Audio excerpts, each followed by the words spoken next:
үстү баспаган жерлерде республиканын баардык жерин кыдырышып ушундай билим системасына барып кеткениңиздердин өзү эле бул кандай чоң. Жана мен башында айттым го сиз ушул кабинетте отурушпай министр менен министрдин орун басары ушинтип жүрсө бул өзүнчө бир мотивация мугалимдерге дагы аябай сыйынып болот экен.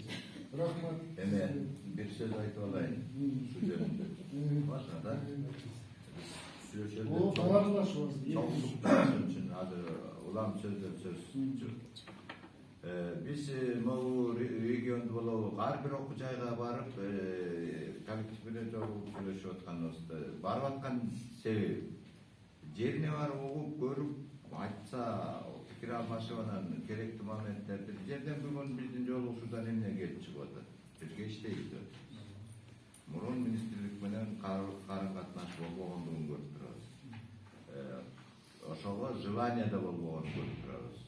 Бирок биз бүгүн кыргызча айтканда учагыбызда жайып келгиле бир иштейли деп келип атат. Бул биринчиси.